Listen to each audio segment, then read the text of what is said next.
Hi friends, welcome to job box 360 YouTube channel. SSC GD constable ఎగ్జామ్కి సంబంధించినటువంటి current affairs series అనేది start చేస్తున్నాం.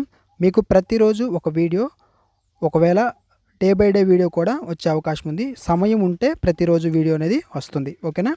Important current affairs అనేది మీకు అందించడానికి ప్రయత్నం చేస్తాం. ఫస్ట్ ఆఫ్ ఆల్ ఈ వీడియోని లైక్ చేయనట్లయితే ఒక లైక్ చేయండి. ఫస్ట్ టైం మన ఛానల్ చూస్తుంటే సబ్స్క్రైబ్ చేసుకొని ఫాలో అవుతుండండి. ప్రతిరోజు ఒకసారి మన ఛానల్ చెక్ చేస్తూ ఉండండి. కరెంట్ అఫైర్స్కి సంబంధించినటువంటి వీడియో అప్లోడ్ చేసామా లేదనేది ఒకసారి చెక్ చేసుకోండి. అదేవిధంగా మీకు ఇంపార్టెంట్ జీకేకి సంబంధించినటువంటి ఇంపార్టెంట్ టాపిక్స్ మీద కూడా వీడియోస్ అనేది వస్తూనే ఉంటాయి.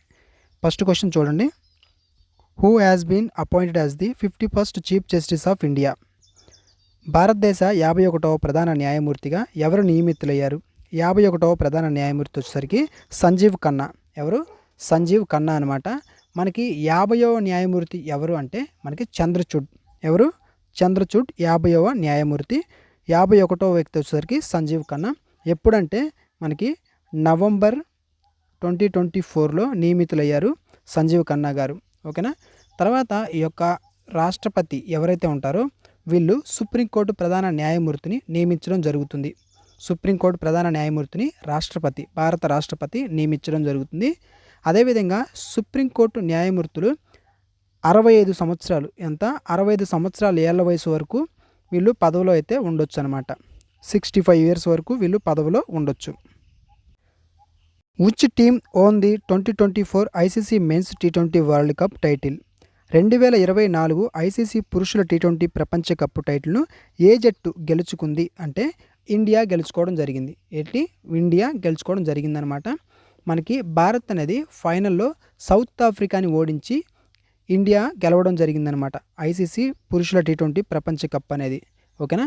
వేదిక చూసుకుంటే మనకి వెస్టిండీస్ మరియు అమెరికా వేదిక. తర్వాత కెప్టెన్ ఎవరు? రోహిత్ శర్మ నేతృత్వంలో భారత్ ఈ కప్ అనేది గెలుచుకోవడం జరిగింది. రోహిత్ శర్మ నేతృత్వంలో. ఓకేనా? అదేవిధంగా భారత్ T20 వరల్డ్ కప్ గెలవడం ఇది రెండోసారి అండి. మొదటి వచ్చేసరికి 2007లో గెలిచింది. తర్వాత మనకి 2024 ఐసీసీ పురుషుల T20 ప్రపంచ కప్ గెలవడం జరిగిందనమాట. In 2024 how many people were awarded the Bharat Ratna, India's highest civilian award అనమాట. 2024లో భారతదేశపు అత్యున్నత పౌర పురస్కారం భారతరత్న ఎంతమందికి లభించింది అంటే 5గురికి రావడం జరిగిందనమాట. 5గురికి లభించింది. ఫస్ట్ వ్యక్తి ఎవరంటే కర్పూరి ఠాగూర్. ఎవరు? కర్పూరి ఠాగూర్. ఇతను ఎవరంటే బీహార్ యొక్క మాజీ సీఎం అనమాట. ఎవరు? బీహార్కు సంబంధించినటువంటి మాజీ సీఎం. అదేవిధంగా సెకండ్ పర్సన్ ఎల్కే అద్వానీ. ఓకేనా? Second person LK Advani. తర్వాత థర్డ్ పర్సన్ వచ్చేసరికి పివి నరసింహారావు గారు, మాజీ ప్రధాని. ఓకేనా? పివి నరసింహారావు గారు మాజీ ప్రధాని. తర్వాత ఫోర్త్ పర్సన్ వచ్చేసరికి చౌదరి చరణ్ సింగ్ అనమాట. ఇతను కూడా మాజీ ప్రధాని. ఫైనల్గా ఫిఫ్త్ పర్సన్ వచ్చేసరికి ఎంఎస్ స్వామినాథన్. హరిత విప్లవ పితామహుడు ఎవరు అంటే ఎంఎస్ స్వామినాథన్. ఇంకొక పాయింట్ ఏంటంటే ఒకే ఏడాదిలో 5గురికి భారతరత్న రావడం అనేది ఇదే తొలిసారి అనమాట. What is the main objective of the PM Surya Ghar Mufti Bijli Yojana? Mufti Bijli Yojana అనే స్కీమ్ అనమాట ఇది. పిఎం సూర్యఘర్ ముఫ్తీ బిజ్లీ యోజన యొక్క ప్రధాన ఉద్దేశం ఏంటి? దీని యొక్క ముఖ్య ఉద్దేశం ఏంటి అనేది క్వశ్చన్. అయితే దీని యొక్క ముఖ్య ఉద్దేశం ఏంటంటే రూప్ టాప్ సోలార్ ద్వారా 300 యూనిట్స్ని ఉచిత విద్యుత్తుగా ఇవ్వడం అనేది దీని యొక్క ముఖ్య ఉద్దేశం. ఓకేనా? అయితే ఈ పథకాన్ని ప్రభుత్వం 75,000 కోట్లు అయితే కేటాయించడం జరిగింది. ఏదైతే మనకి ముఫ్త్ బిజ్లీ యోజన అనే పథకానికి 75,000 కోట్లని కేటాయించడం అయితే జరిగిందనమాట. దీని యొక్క లక్ష్యం ఏంటంటే 1 కోటి ఇళ్లపై, ఓకేనా, 1 కోటి ఇళ్లపై సోలార్ ప్యానల్స్ అమర్చి నెలకి 300 చెప్పాను కదా 300 యూనిట్ల వరకు ఉచిత విద్యుత్తు అందించడమే దీని యొక్క లక్ష్యం. ఓకేనా? దీనివల్ల ఏంటంటే ప్రతి కుటుంబానికి ఏడాదికి దాదాపు 15,000 నుంచి 15,000 నుంచి 18,000 వరకు ఆదా అనేది అవుతుందన్నమాట. Who has been appointed as the new chief of the naval staff of India? భారత నౌకాదళ కొత్త చీఫ్ ఎవరు నియమితులయ్యారు? కొత్త చీఫ్గా ఎవరు నియమితులయ్యారు అంటే దినేష్ కుమార్ త్రిపాఠి గారు నియమితులు అవ్వడం జరిగింది. ఇతను నేవీ చీఫ్ అనమాట, అడ్మిరల్ దినేష్ కుమార్ త్రిపాఠి. అయితే మనకి ఆర్మీ చీఫ్ ఎవరు అని ఎగ్జామ్లో అడిగితే గుర్తుంచుకోవాల్సినటువంటి పర్సన్ పేరు వచ్చేసరికి జనరల్ ఉపేంద్ర ద్వివేది అనమాట. ఓకేనా, ఉపేంద్ర ద్వివేది ఆర్మీ చీఫ్. తర్వాత ఎయిర్ ఫోర్స్ చీఫ్ వచ్చేసరికి మనకి మార్షల్ అమర్ప్రీత్ సింగ్. ఎవరు? అమర్ప్రీత్ సింగ్.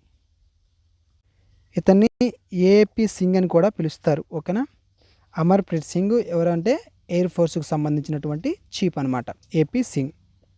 అదేవిధంగా చీఫ్ ఆఫ్ డిఫెన్స్ స్టాఫ్ అంటే డిఫెన్స్ స్టాఫ్కు సంబంధించినటువంటి చీఫ్ ఎవరంటే జనరల్ అనిల్ చౌహాన్. అనిల్ చౌహాన్ వచ్చేసరికి డిఫెన్స్కి, అమర్ప్రీత్ సింగ్ ఏపీ సింగ్ వచ్చేసరికి ఎయిర్ ఫోర్స్. తర్వాత ఆర్మీ చీఫ్ వచ్చేసరికి ఉపేంద్ర ద్వివేది. నేవీ చీఫ్ చెప్పాను కదా, Dinesh Kumar Tripathi. Which city hosted the 2024 summer Olympics. 2024 summer Olympics ఏ నగరం ఆతిథ్యం ఇచ్చింది అంటే మనకి ప్యారిస్ ఇవ్వడం జరిగింది. ఏంటి? సమ్మర్ ఒలింపిక్స్కి ఆతిథ్యం ఇచ్చినటువంటిది ప్యారిస్ అనమాట. మొత్తం మనకి ఈ ప్యారిస్ ఒలింపిక్స్లో భారత్ మొత్తం 6 పథకాలు గెలవడం జరిగింది. వాటిలో ఒకటొచ్చేసరికి సిల్వర్, మిగిలినటువంటి 5 వచ్చేసరికి బ్రాంజ్ అనమాట. ఓకేనా, 6 గెలవడం జరిగింది. అయితే మనకి ఇక్కడ నీరజ్ చోప్రా ఉన్నారు కదా, నీరజ్ చోప్రా జావెలిన్ త్రోలో సిల్వర్ మెడల్ అని గెలిచారు. ఆ ఒక మెడల్ నీరజ్ చోప్రా జావెలిన్ త్రోలో గెలిచారనమాట. మను బాకర్ ఉన్నారు కదా, ఈమె షూటింగ్లో 2 పథకాలు సాధించినటువంటి తొలి భారతీయ మహిళగా రికార్డ్ అనేది సృష్టించడం జరిగింది మను బాకర్ షూటింగ్లో అనమాట. తర్వాత ఇంకొక పాయింట్ ఏంటంటే తదుపరి అంటే తర్వాత ఒలింపిక్స్ 2028లో జరగబోతున్నాయి.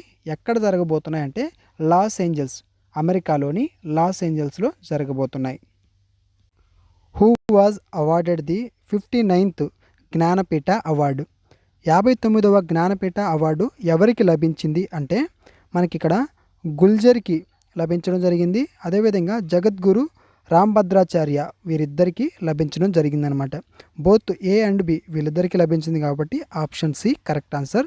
మీరు ఇక్కడ గమనిస్తే గుల్జర్ ఈయన ఏంటంటే ప్రముఖ ఉర్దూ కవి మరియు సినీ రచయిత అనమాట. తర్వాత రాంభద్రాచార్య గురించి మనం చూస్తే రాంభద్రాచార్య గారు ప్రముఖ సంస్కృత పండితులు అనమాట. ఈ జ్ఞానపీఠ అవార్డు అనేది మనకి ఏ రంగంలో ఇస్తారు అని అడిగే అవకాశం కూడా ఉంటుంది కాబట్టి దాని గురించి కూడా చూద్దాం. ఇది మనకి ఏ రంగంలో ఇస్తారంటే భారతదేశంలో సాహిత్యం అంటే లిటరేచర్కి సంబంధించినటువంటి రంగంలో ఇచ్చే అత్యున్నతమైనటువంటి పురస్కారం అన్నమాట. ఏంటి? జ్ఞానపీఠ అవార్డు అనేది. ఓకేనా, 59వ జ్ఞానపీఠ అవార్డు ఎవరికి వచ్చింది? Gulzar and Rambhadracharya. Lakhpati Didi scheme aims to empower how many women in self help groups SHGs. Lakhpati Didi పథకం ఎంతమంది స్వయం సహాయక బృందాల మహిళలకు సాధికారం చేయాలని లక్ష్యంగా పెట్టుకుంది అంటే మనకి ఇక్కడ ఆన్సర్ వచ్చేసరికి 3 కోట్లు. ఎంత? 3 కోట్లు అనమాట.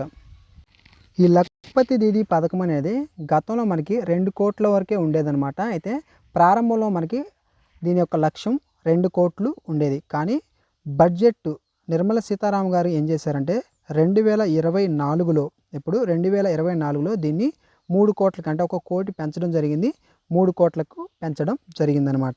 ఆన్సర్ వచ్చేసరికి 3 కోట్లు, 3 crores. Which state government launched the loudly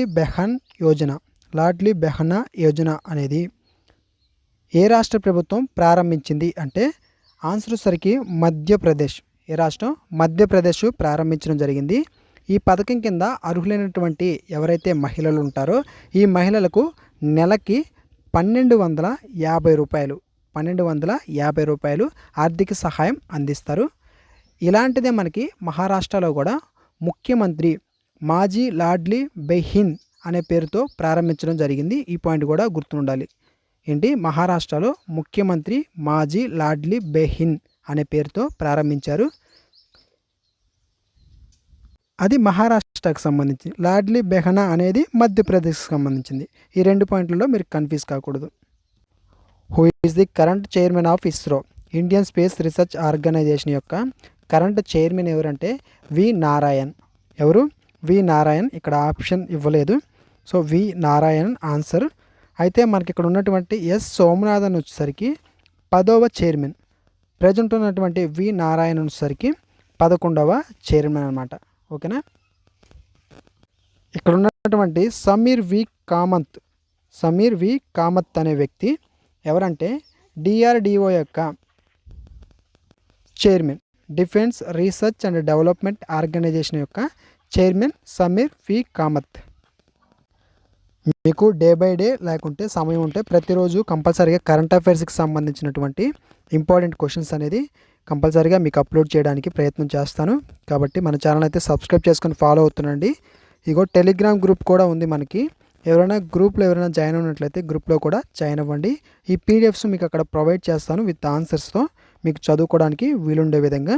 కాబట్టి డిస్క్రిప్షన్లో టెలిగ్రామ్ గ్రూప్ లింక్ ఇచ్చాను, క్లిక్ చేసి ఆ గ్రూప్లో కూడా జాయిన్ అవ్వండి. ఓకేనా. Thanks for watching.